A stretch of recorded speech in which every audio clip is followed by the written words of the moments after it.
کیا انعامات فرمائے۔ اب اس میں آج کی جو ہماری آیہ مبارکہ ہے وَإِذْ فَرَقْنَا بِكُمُ الْبَحْرَ، آیہ مبارکہ نمبر 50۔ اب یہ اسی تسلسل کو آگے لے کے چل رہی ہے کہ یاد کرو اے بنی اسرائیل جب ہم نے تمہارے لیے دریا کو چیر دیا۔ اب یہ اللہ تعالیٰ ایک بہت بڑا انعام ہے جو بنی اسرائیل کو یاد کروا رہا ہے۔ اب یہ اتنا بڑا انعام ہے کہ جب حضرت سیدنا موسیٰ علیہ السلام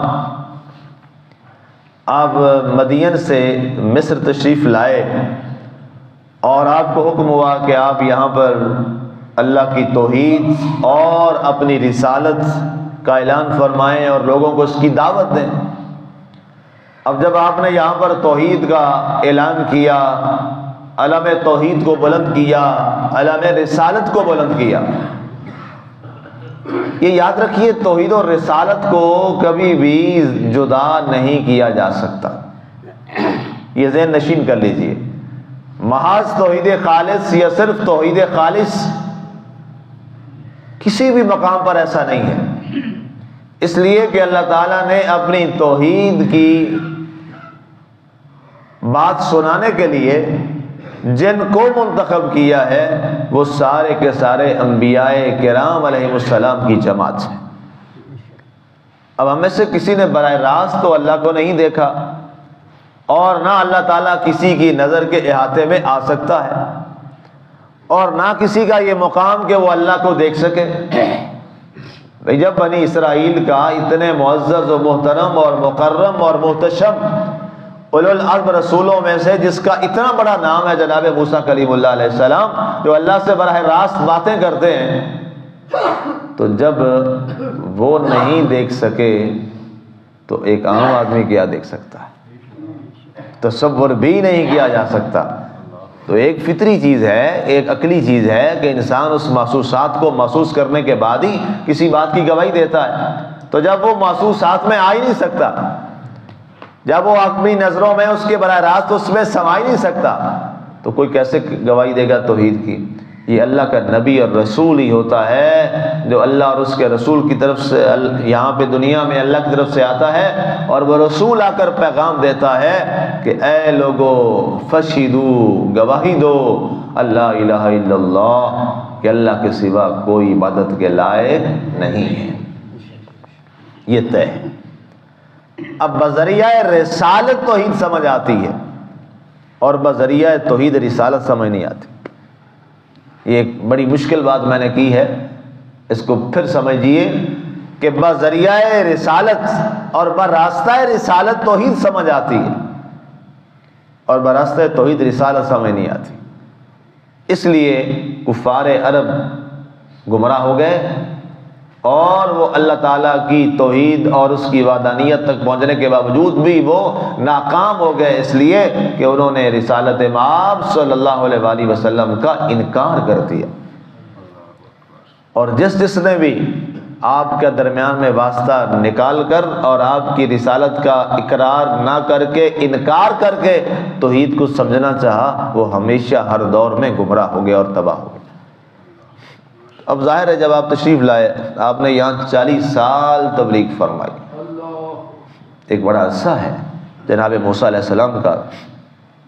آپ کی جب یہ معاملہ ہوا اور صورتحال اس حد تک چلی گئی کہ یہ قوم فرعون اور آل فرعون جو ہے یہ ماننے سے انکاری ہو گئی، تو اس پر پھر جب آپ نے دیکھا کہ اب بیچارے بنی اسرائیل کے لوگ جو ہیں وہ مظالم کی چکی پس رہے ہیں قبطیوں کے ہاتھوں، تو اللہ سے عرض کی کہ اے اللہ تعالیٰ اب ان بنی اسرائیل والوں کو قبطیوں کے ظلم سے، مظالم سے نجات عطا فرما۔ اب اللہ تعالیٰ کی طرف سے پھر آپ کو راتوں رات ایک حکم ہوا، اور روایات میں آتا ہے کہ وہ جمعرات کا دن تھا اور 9 محرم شریف کا روز تھا۔ اب یہ بنی اسرائیل کے لوگ جو تھے یہ یوم عاشور پر یعنی 10 محرم کو یہ عید مناتے تھے۔ 10 محرم کو عید مناتے تھے اس لیے کہ اس دن حضرت آدم علیہ السلام کی جو ہے وہ تخلیق ہوئی تھی۔ اب یہ ایک پرانا طریقہ ان میں چلا آ رہا تھا۔ اللہ تعالیٰ نے فرمایا کہ اے موسیٰ علیہ السلام سارے بنی اسرائیل کے لوگوں کو جمع کرو اور رات کے کسی پچھلے پہر میں یہاں سے تم ان کو لے کر رخصت ہو جاؤ، تاکہ فرعون کو پتہ نہ چلے۔ اب جب فرعون نے یہ ساری چیزیں دیکھی کہ یہ لوگ جمع ہو رہے ہیں تو اس نے پوچھا کہ یہ لوگ شہر سے باہر کس بات کا اجتماع کر رہے ہیں، کیونکہ کوئی اجتماع تھوڑا نہیں تھا۔ بنی اسرائیل کی تعداد اس وقت جو ہے قبطیوں کے علاوہ جو روایات میں لکھی ہے وہ تقریباً 6,70,000 افراد تھے۔ اب ظاہر ہے 6,70,000 افراد جہاں جمع ہوں تو یہ کوئی چھوٹا مجمع تو نہیں ہے، بہت بڑا مجمع ہے۔ یہاں تو 70,000 کہیں اگر جمع ہو جائیں تو یہی بڑے ہوتے ہیں، تو یہ 6,70,000 کی تعداد ہے بنی اسرائیل کی۔ اب جب یہ جمع ہونا شروع ہوئے موسیٰ علیہ السلام کے حکم پر تو ریاست میں خلبلی مچ گئی کہ جناب یہ بنی اسرائیل والے یہ کیا معاملہ کیا کر رہے ہیں؟ تو ان سب نے کہا جی ہماری کل عید ہے، تو ہم عید کے لیے باہر اکٹھے ہو رہے ہیں، اور قبطیوں سے انہوں نے کوئی عاریتاً کچھ سامان بھی لے لیے، کچھ پوشاکیں بھی لے لیں، کچھ زیورات بھی لے لیے، جس سے قبطیوں کو اور یقین ہو گیا کہ یہ واقعی کل عید منانے جا رہے ہیں۔ اب پچھلی رات میں حکم ہوا، نظام تو سارا اللہ کی طرف سے ہے، اللہ ہی کرتا ہے۔ اب اس وقت حضرت موسیٰ علیہ السلام کی جو عمر مبارک ہے وہ 80 سال ہے۔ جس رات یہ کوچ کا حکم ہوا وہاں سے مصر سے کنعان کے طرف جانے کا، اور حضرت ہارون علیہ السلام جو آپ کے بھائی ہیں، بڑے بھائی ہیں، ان کی عمر اس وقت 83 سال تھی، 83 ایئرس اولڈ۔ اب جب گئے تو معاملہ جو ہے وہ اس طرح کا ہوا کہ یہ بنی اسرائیل کے لوگ جو ہیں یہ راستے میں راستہ بھول گئے، حالانکہ ان میں بڑے بڑے پرانے لوگ تھے جو وہاں کے سارے راستے اور کاروبار کے لیے آنے جانے والے تھے، راستہ بھول گئے۔ تو اس وقت موسیٰ علیہ السلام نے پوچھا کہ تمہیں کیا ہوا، تم وہیں پر بھٹکتے پھر رہے ہو ابھی تک، گھوم گھما کے تمہاری منزل آگے نہیں آ رہی؟ تو انہوں نے کہا جی ہم راستہ بھول گئے۔ اب یہ راستہ کیسے ڈھونڈیں، جی وجہ کیا ہوئی، کیوں راستہ بھول گئے؟ تو ان میں سے ایک بندے نے کہا کہ جی ہم راستہ اس لیے بھول گئے ہیں کہ جناب یوسف علیہ السلام نے وصیت کی تھی کہ جب تم یہاں سے جاؤ گے تو مصر سے جاتے ہوئے جو میرا تابوت ہے جس میں میری نعش مبارک ہے وہ بھی جاتے ہوئے تم ساتھ کنعان لے جاؤ گے اور مجھے اپنے بزرگوں کے ساتھ وہاں جا کے دفن کرو گے۔ تو وہ لاش تم لے کے نہیں گئے، ان کا تابوت تو لے کے نہیں گئے، وہ جو پتھر کا بنا ہوا تھا اس کے اندر ان کی نعش مبارک ہے۔ تو آپ نے فرمایا ڈھونڈو کہاں ہے یوسف علیہ السلام کی وہ نعش مبارک ہمارے بزرگ کی؟ تو انہوں نے کہا جی ہمیں تو پتہ نہیں ہے، بڑے لوگوں سے پوچھا۔ آپ نے اعلان فرما دیا ان 6,70,000 افراد میں کہ تم میں سے کوئی شخص ہے ایسا جو ان کی قبر بتائے کہ کہاں پہ ہے ان کی قبر، مصر کے اندر۔ اب اس وقت ایک عورت بولی، بڑھیا، بہت بڑھیا عورت تھی، اور اس وقت عمریں کتنی ہوتی تھی؟ 900 سال، 800 سال، 1000 سال، یہ تو عام روٹین تھی نا جی۔ وہ بہت پرانی بڑھیا تھی، اس نے کہا جی میں جانتی ہوں، مجھے میرے باپ نے بتایا تھا کہ یوسف علیہ السلام کی وہ تابوت کہاں پہ ہے، وہ پتھر کا، سفید پتھر کا، لیکن ایک شرط ہے، اگر وہ شرط پوری ہوگی تو میں بتاؤں گی، وگرنہ تم یہیں بٹتے رہو گے راستے میں۔ آپ نے فرمایا کیا تمہاری شرط ہے بھائی؟ اس نے کہا شرط میری یہ ہے کہ قیامت والے دن میرا گھر موسیٰ علیہ السلام تیرے گھر کے سامنے ہو جنت میں۔ سبحان اللہ، یہ میری شرط پوری کر دو میں بتا دیتی ہوں۔ آپ نے توقف کیا تو فوراً وحی الہی آ گئی کہ موسیٰ علیہ السلام ہماری یہ نیک بندی ہے، آپ اس کی خواہش پوری کر دیجئے، آپ اس سے وعدہ کر لیجئے کہ اس کا گھر، اس کا محل ہم آپ کے گھر کے سامنے بنا دیں۔ آپ نے فرمایا ٹھیک ہے۔ تو اس نے کہا فلاں جگہ پر دریائے، اب وہاں پہ بتاتے ہیں نیل ہے یا بحر کلزم، دونوں الفاظ، اب وہ نام ایک ہی ہے، ویسے تحقیق یہی ہے، اس کے اندر فلاں جگہ ہے، وہاں پر آپ کا جو ہے وہ تابوت مبارک ہے۔ تو وہاں گئے تو وہاں سے اس کو نکالا گیا۔ اب وہاں چونکہ ایک بحر کلزم کے بالکل قریب پہنچے ہوئے تھے، لیکن اس کے باوجود انہیں سمجھ نہیں آ رہی تھی ہم کہاں سے جائیں، اور یہ راستہ درست بھی نہیں تھا وہاں جانے کے، یہ بالکل مشرقی جانب سے یہ جا رہے تھے۔ جب وہاں گئے تو وہ مل گیا، سب نے اٹھایا۔ تو اب اچانک ظاہر ہے فرعون کو بھی پیچھے پتہ چل چکا تھا، وہ بھی ان کے سر چڑھ گیا۔ اب اس کو قافلے کو لیڈ کر رہے ہیں ہارون علیہ السلام، قافلے کو لیڈ کرنے والے آپ کے بڑے بھائی ہارون علیہ السلام ہیں، اور قافلے کے پیچھے چلنے والے اور ان کا تحفظ کرنے والے جناب موسیٰ کلیم اللہ علیہ الصلوۃ والسلام۔ اب اتنے میں دور سے کچھ آوازیں آئیں اور گرد اڑتی ہوئی نظر آئی، تو اس پر بنی اسرائیل جو ہیں وہ بڑے پریشان ہو گئے، انتہائی پریشانی۔ کہا لو جی لشکر پہنچ گیا فرعون اور آل فرعون کا اور قبطیوں کا۔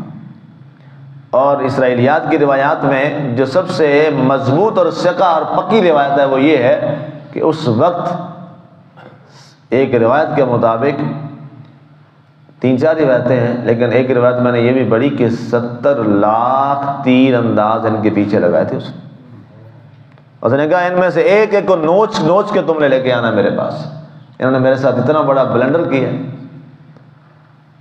اب یہ اتنے گھڑ سوار تیر انداز پیچھے ہوں اور یہ لوگ آگے ہوں، اور بتائیے اور آنے کا معاملہ بھی کیا ہو، جیسے وہ پنجابی کہتے ہیں نا، اگے دیوار پیچھے آگ، آگے سمندر پیچھے یہ، کدھر جائیں؟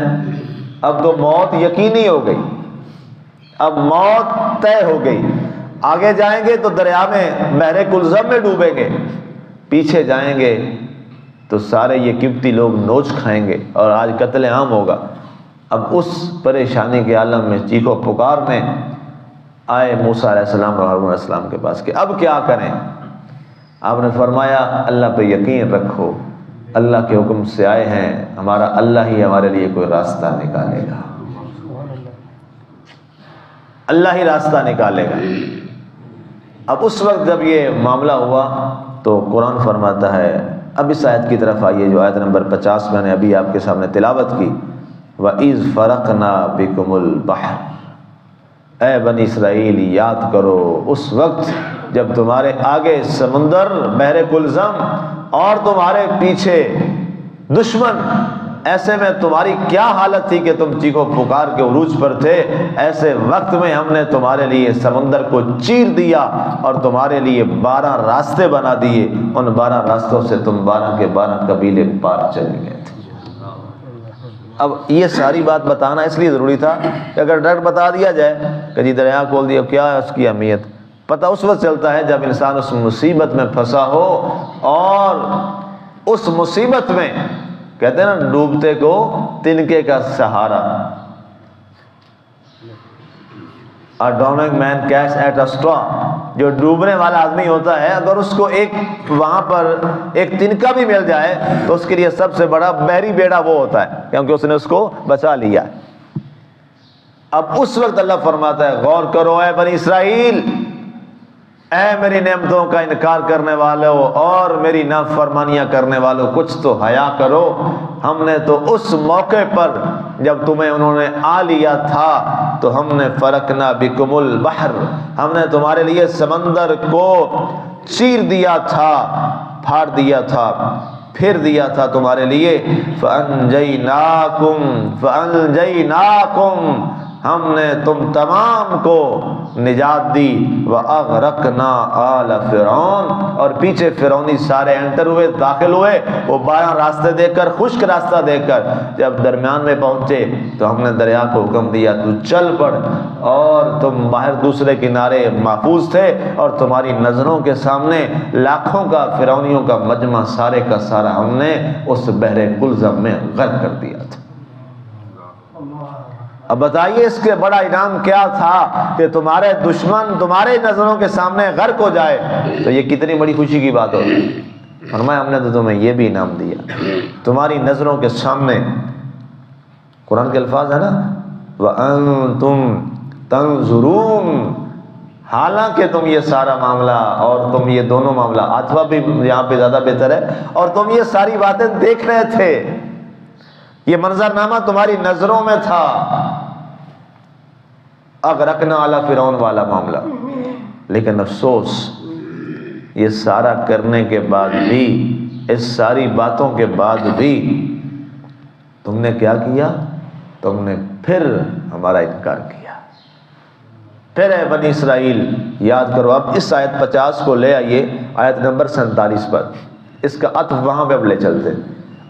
اب اس آیت کے ذہن رکھنے کے بعد اب اس کو پڑھی آیت نمبر 47 کو، جو ہم نے 4 دن پہلے پڑھی۔ یا بنی اسرائیل اذکروا نعمتی التی انعمت علیکم وانی فضلتکم علی العالمین۔ اب اس آیت کو ذہن میں لائیے، اے بنی اسرائیل یاد کرو میری ان نعمتوں کو جو میں نے تم پر کی، اور میں نے تم کو تمام جہان والوں پر فضیلت عطا فرمائی ہے۔ اب یہ ہمیں باتیں کیوں سنائی جا رہی؟ اب ایک سوال ہو سکتا ہے نا جی، ہمارا کیا لینا دینا فرعون سے، اور ہمارا کیا لینا دینا قبطیوں سے، اور ہمارا کیا تعلق بنی اسرائیل سے؟ بات تو بالکل درست ہے۔ یہ سوال ذہن میں آتا ہے کہ بھئی ہمیں کیا ضرورت ہے ان قصے کہانیوں میں پڑھنے کی، اور ان باتوں میں اور ان آیتوں میں پڑھنے کی؟ ہمیں اس سے کیا لینا دینا؟ ہم تو محمد ہی ہیں صلی اللہ علیہ وآلہ وسلم۔ ہمیں یہ کیوں سنایا جا رہا ہے، یہ کیوں قرآنی واقعہ ہمیں بتایا جا رہا ہے؟ سوال ذہن میں آ سکتا ہے، اور آنا بھی چاہیے، اور سوال یہ آنا بھی چاہیے۔ اگر نہیں آ رہا تو اس کا مطلب ہے دماغ کا علاج کرنا چاہیے۔ تو یہ ہمیں اس لیے بتایا جا رہا ہے، ہمیں اس لیے سمجھایا جا رہا ہے کہ جس پر انعام کیے جائیں نا، اور جس کو نعمتیں دی جائیں اللہ کی طرف سے، اور پھر وہ اللہ کی نافرمانی کرے، تو اللہ کو ان پر زیادہ جلال آتا ہے، اور ان کو زیادہ اللہ تعالیٰ سختی کرتا ہے۔ کیوں کہ ان پہ اتنے انعام ہونے کے بعد وہ پھر اللہ کی نافرمانی کریں۔ تو اب آئیے اس امت رسول صلی اللہ علیہ وسلم کو اور امت مصطفیٰ صلی اللہ علیہ وسلم کو یہ آیت کیوں سنائی جا رہی ہے؟ کیا ہم پر بھی کوئی اللہ کی نعمت ہوئی ہے کہ نہیں ہوئی؟ اب اس آیت کے بعد میرا سوال آپ سے بن سکتا ہے نا جی، اور بننا چاہیے، اور فرض ہے یہ سوال پوچھنا چاہیے۔ ہر معلم کو یہ پوچھنا چاہیے، ہر تفسیر کرنے والے کو یہ پڑھانے کے بعد سوال کرنا چاہیے کہ یہاں جو اس نعمت کا تذکرہ کیا جا رہا ہے اور یاد کروائی جا رہی ہے، تو میرا سوال ہے کیا آپ اور مجھ پر کوئی نعمت ہوئی ہے اس طرح کی، یا اتنی بڑی کوئی نعمت اس طرح کی کوئی ہوئی ہے جیسے بنی اسرائیل والوں کے لیے ہوئی؟ قبطی چڑھ آئے اور ان کے لیے سمندر چیر دیا گیا۔ اچھا، جب یہ واقعہ بیان کرتے ہیں نا، ہمارے ذہنوں میں یہ بات جاتی ہے، یار کیا کمال تھا بھائی، ان کے لیے تو سمندر کے اندر خشک راستے بنا دیے گئے ہیں، اتنا بڑا انعام۔ ذہن میں یہ بات جاتی ہے، اور جانی بھی چاہیے۔ یہ ایک بہت بڑا معجزہ ہے جی، کہ دریا بہہ رہا ہو، سمندر چل رہا ہو، اور درمیان میں اچانک خشک راستہ بن جائے۔ جی ہمارے لیے تو کبھی نہیں بنا، ہم تو کشتی کے ذریعے یا سی شپ کے ذریعے جاتے ہیں۔ واہ بنی اسرائیل والا، تمہارے اوپر کیا اللہ کی نعمتیں ہیں بھائی، کیا نعمت ہے۔ لیکن میں عرض کروں، یہ بہت چھوٹی نعمت ہے، یہ بہت چھوٹی نعمت ہے اس نعمت کے مقابلے میں۔ اے امت رسول صلی اللہ علیہ وسلم، اے امت مصطفیٰ جو آپ کو اور مجھے اللہ نے دی ہے، اس نعمت کے مقابلے میں یہ حقیر ترین نعمت ہے، اس مقابلے میں بہت چھوٹی نعمت ہے۔ آپ کو اور مجھے اللہ تعالیٰ نے کیا نعمت دی؟ قرآن نے اس کا ذکر کیا، قد من اللہ علی المؤمنین اذ بعث فیہم رسولا، لقد من اللہ علی المؤمنین اذ بعث فیہم رسولا۔ تمہارے اوپر ہے امت محمدی صلی اللہ علیہ وآلہ وسلم، کائنات کی از آدم تا عیسیٰ علیہ السلام سب سے بڑی نعمت تمہارے اوپر یہ ہوئی ہے کہ اللہ نے تمہیں اپنا محبوب بھی عطا فرما دیا ہے۔ کہاں رہ گئے یہ راستے، کہاں رہ گیا یہ سمندر، کہاں رہ گیا آسمان سے اترنے والے کھانے؟ ہم ہلتے ہیں نا جی، واہ واہ ان کے لیے تو پکا پکایا کھانا بھی آتا تھا، ہمارے لیے تو وہ بھی کوئی نہیں آتا۔ اور پکے پکائے کھانے کی کیا حیثیت میرے محبوب صلی اللہ علیہ وسلم کے سامنے؟ کھانے کی کوئی حیثیت نہیں ہے، اس دسترخوان کی میرے محبوب صلی اللہ علیہ وسلم کے مقابلے میں کوئی حیثیت نہیں۔ بہت بڑے معجزات، بہت بڑے معجزات، لیکن ذات رسول حضرت محمد رسول اللہ صلی اللہ علیہ وسلم کے سامنے جب یہ نعمت رکھی جائے گی، ایک طرف محبوب خدا ہوں، ایک طرف اترنے والا بنی اسرائیل پہ دسترخوان ہو، ایک طرف محبوب خدا ہوں، ایک طرف سمندر میں نکلنے والا خشک راستہ ہو، کوئی مقابلہ ہے جی؟ کوئی مقابلہ نہیں ہے، کوئی کمپیریزن نہیں ہے۔ زمین و آسمان سے بھی یہ بھی چھوٹی بات ہے، اس سے بھی بڑی کوئی بات کرنی چاہیے۔ تو بتائیے اے امت محمدی صلی اللہ علیہ وسلم، جب تم پر اللہ نے اتنی بڑی نعمت کی ہے، تم پھر بھی اللہ کی نافرمانیاں کرتے ہو؟ اب سمجھ آئی یہ بنی اسرائیل کی باتیں ہمیں کیوں بتائی جاتی ہیں؟ اس لیے ہمیں بتائی جاتی ہیں۔ اب ہم غور کریں، بنی اسرائیل والے جو کرتے تھے، کیا ہم تو نہیں کرتے وہ چیزیں؟ ایمانداری سے بتائیے، ہم کوئی قدم آگے ہی ہوں گے اسے؟ ان میں تو ایک ایک برائی ہوتی تھی، یہ کرتے تھے یہ کرتے تھے، ہمارے کیا حالات ہیں؟ اس لیے یا بنی اسرائیل اذکروا نعمتی التی انعمت علیکم کے بعد یہاں اپنا نام لکھ کے ہر ایک آدمی اپنے آپ سے سوال کرے، اے فلاں اے فلاں اے فلاں بن فلاں، یاد کرنا اللہ کی نعمتوں کو جس نے تم پہ کی ہیں، اور سب سے بڑی نعمت تیرے اوپر یہ کی ہے کہ اس نے تو اپنا محبوب بھی تمہیں عطا فرما دیا ہے۔ سبحان اللہ۔ اس لیے ہمیں اپنے آپ سے ہر ایک کو اللہ کا جواب دہ سمجھنا چاہیے۔ یہ اس کی باطن کی تفسیر ہے، یہ اس کا قرآن کا باطن ہے، محاسبہ نفس۔